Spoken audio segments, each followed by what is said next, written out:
নমস্কার বন্ধুরা, আজ আমার ভিডিওটি যেখান থেকে দেখছেন আশা করি সবাই সুস্থ আছেন, ভালো আছেন। আমিও আপনাদের আশীর্বাদে ভালোই আছি। আজ আপনাদের সাথে শেয়ার করে নেব তাল ছাড়াও তালের ফুলুরি। একেবারে পারফেক্ট ফুলকো ফুলকো তালের ফুলুরির মতো একই স্বাদ পেতে একই রকমভাবে কিভাবে বানাবে সেটাই আজ শেয়ার করব। চলুন। আমি এখানে তাল ছাড়াও তালের ফুলুরি বানানোর জন্য এখানে আলু একটা বড় সাইজে নিয়েছি, সেগুলোকে একটু টুকরো করে নিয়েছি, দিয়ে একটু নুন দিয়ে অল্প সামান্য একটু নুন দিয়ে আমি এটা সেদ্ধ করে নিচ্ছি।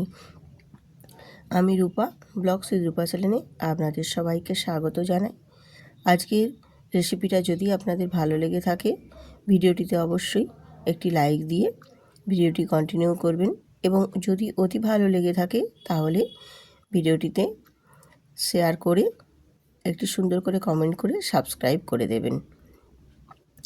আমি এখানে আলুটা সেদ্ধ করে নামিয়ে নিয়েছি, একটু হালকা ঠান্ডা করে নিয়ে এরপর আমি একটা কাঁটা চামচ দিয়ে আলুগুলোকে এইভাবে ম্যাশ করে নিচ্ছি।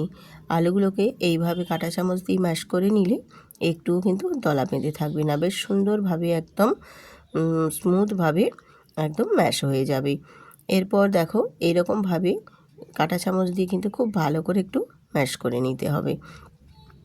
এরপর আমি এখানে অ্যাড করে দেব ছোট্ট বাটির 1 বাটি চিনি। এখানে মানে চামচ হিসেবে যদি দাও এখানে 2 চামচ আর হাফ চামচ, 2.5 চামচ মতো এখানে চিনি আমি অ্যাড করেছি। তোমরা চাইলে চিনির পরিমাণটা আরেকটু বাড়িয়ে নিতে পারো, কারণ আমাদের একটু চিনির পরিমাণটা মানে কম, বাড়িতে একটু মিষ্টিটা কম পছন্দ করে, তাই আমি এখানে একটু কমই চিনি দিয়েছি। এরপর এখানে আমি অল্প সামান্য একটু নুন দিয়ে দিলাম, যাতে স্বাদটা আরও সুন্দর লাগে খেতে। যে কোনো মিষ্টি রেসিপিতে একটু নুন দিলে কিন্তু সেই মিষ্টিটা খুব সুন্দরভাবে মেজারমেন্ট হয়। এইভাবে চিনির সাথে আলু আর নুনটা খুব ভালো করে মিশিয়ে নিতে হবে। মিশিয়ে নিয়ে দেখো আলুটা একটু কাদা কাদা টাইপের হয়ে গেছে। ঠিক এই পর্যায়ে এখানে আমি দিয়ে দেব 2 বাটি, আর 1 বাটি থেকে একটু কম এখানে আমি ময়দা দিয়ে দিলাম। ময়দাটা দিয়ে আলুর সাথে খুব ভালো করে মিক্সড করে নেব।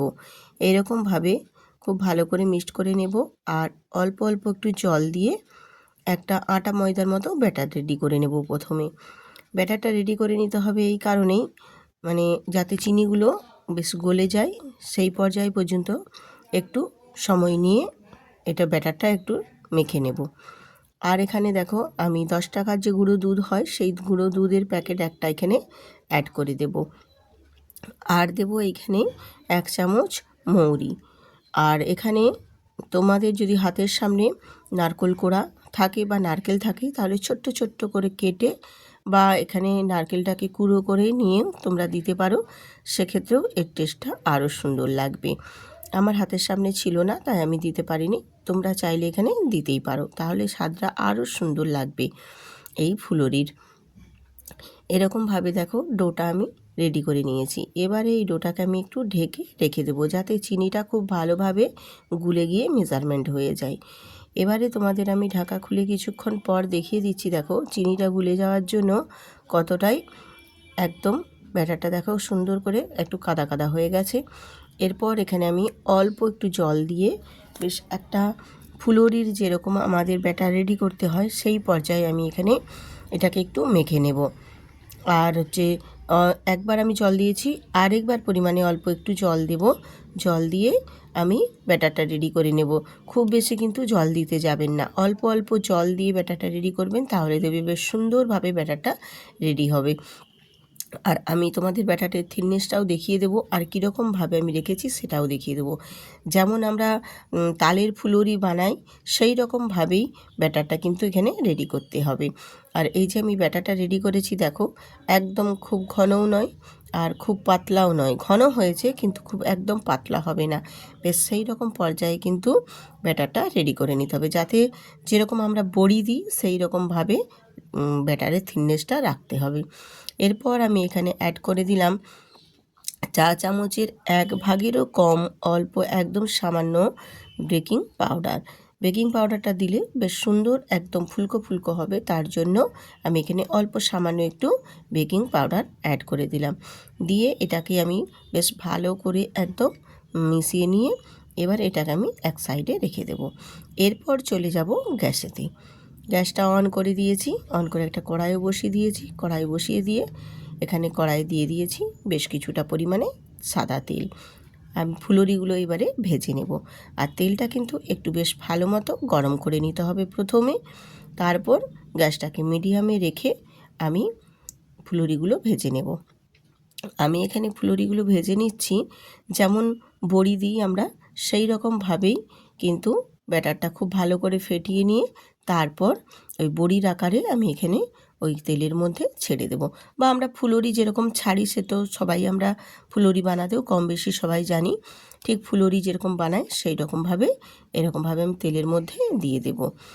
এটা খেতে এত সুন্দর লাগে, কেউ বুঝতেই পারবে না যে এটা তাল ছাড়াও তালের ফুলুরির মতো, একই স্বাদ একই ফ্লেভার, কিন্তু খেতে অসাধারণ এত সুন্দর হয়। আর তেলে দেওয়া মাত্রেই এত সুন্দরভাবে ফুলে ফুলে গোল হয়ে যাবে, তোমরা নিজেরাই বুঝতে পারবে না যে সত্যি আলু দিয়েও কি এত সুন্দর ফুলুরি বানানো যায়, ভাবতেই পারবেন না এত সুন্দর হবে। আর দেখতে যেমনি সুন্দর, খেতে তো তার থেকেও আরও অসাধারণ।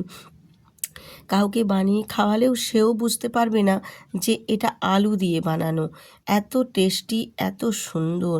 একবার না বানালে তোমরা বন্ধুরা বুঝতেই পারবে না। বা অনেকে হয়তো জানেই না যে আলু দিয়েও এত সুন্দরভাবে তাল ছাড়াও তালের মতো ফুলুরি বানানো যায়। সেই একই স্বাদ একই সুন্দর খেতে, মানে তাল না হলেও যে এক আলু দিয়ে এত সুন্দর ফুলুরি বানানো যায় কেউ বুঝতেই পারবে না। তো যারা না জানো তারা কিন্তু এই ভিডিওটি দেখে ঝটপট একদিন বানিয়ে টেস্ট করে নাও। সত্যি এত অপূর্ব সুন্দর লাগে, ভাবতেই পারবে না যে আলু দিয়েও এত সুন্দর ফুলুরি বানানো যায়। আর যদি এই ফুলুরিগুলো তোমাদের কাছে ভালো লেগে থাকে অবশ্যই ভিডিওটিতে লাইক দিয়ে সুন্দর করে একটা কমেন্ট করে দেবেন, এবং নতুন নতুন বন্ধুরা সাবস্ক্রাইব করতে ভুলবেন না। দেখুন আমি তেলের মধ্যে দেওয়া মাত্রই কত সুন্দরভাবে দেখো ফুলে একদম বলের মতো হয়ে যাচ্ছে। আর সত্যি এত সুন্দর হয়েছিল, সফট একদম স্পঞ্জের মতো, খেতে ভীষণ সুন্দর। আমি তোমাদের দেখিয়েও দেব এতটা সুন্দর হয় এইভাবে আলু দিয়ে ময়দা দিয়ে আর মৌরি দিয়ে ঘরে থাকা সামান্য উপকরণ দিয়ে এত সুন্দর দুর্দান্ত একটা রেসিপি বানিয়ে নেওয়া যায়, কেউ ভাবতেই পারবে না। সামান্য অল্প অল্প জিনিসেই কিন্তু সুন্দর সুন্দর রেসিপি বানানো যায়, না দেখলে তোমরা বিশ্বাসই করতে পারবে না যে সত্যি এত সুন্দরভাবে বানানো যায় আলু দিয়ে আলুর ফুলুরি। তো আজ আলুর ফুলুরিগুলো আমি দেখো সম্পূর্ণ ভেজে নিয়েছি। ভেজে নিয়ে তারপর তোমাদের সার্ভ করে দেখিয়ে দিচ্ছি যে ফুলুরিগুলো কতটা সুন্দর হয়েছে, আর ফুলুরিগুলো কতটা ফুলে গিয়ে পুরো গোল হয়ে গেছে, আর কতটা সফট এবং নরম হয়েছে সেটাও আমি তোমাদের দেখিয়ে দিচ্ছি। দেখো একদম হাতে টিপে নিলে একদম স্পঞ্জের মতো টিপে যাচ্ছে, এতটা সুন্দর। আর কেটেও আমি তোমাদের দেখিয়ে দেব যে ফুলুরিগুলো কতটা ভেতরটা স্পঞ্জের মতো হয়েছে, মুখে দিলেই একেবারে মিলিয়ে যাবে, এত সুন্দর। ভাবতেই পারবে না যেটা আলু দিয়ে বানানো, কেউ ধরতেই পারবে না যেটা আলু দিয়ে বানানো হয়েছে, এত সুন্দর একটা ফুলুরি। তো বন্ধুরা আর দেরি না, ঝটপট কিন্তু বানিয়ে দেখুন, ট্রাই করে দেখুন যে এটা সত্যি আলু দিয়ে এত সুন্দর বানানো হয়। তো আমি তোমাদের একটা ভেতরে কেটেও দেখিয়ে দিলাম, দেখো কতটা স্পঞ্জি ভেতরটা আর কতটা সফট। আজকের এই ফুলুরির রেসিপি যদি তোমাদের কোথাও কোনো অংশে ভালো লেগে থাকে তাহলে অবশ্যই কিন্তু ভিডিওটিতে একটি লাইক দিয়ে সুন্দর করে কমেন্ট করতে ভুলবেন না। আর নতুন নতুন বন্ধুরা অবশ্যই চ্যানেলটিতে সাবস্ক্রাইব করে বেল আইকনটি প্রেস করে দেবেন। আজ এই পর্যন্তই, আবার আসবো আরেকটা নতুন রেসিপি নিয়ে। ততক্ষণ তোমরা সবাই সুস্থ থাকো, ভালো থাকো। আজ এই পর্যন্তই রাখছি, আবার আসবো আরেকটা নতুন রেসিপি নিয়ে। টাটা।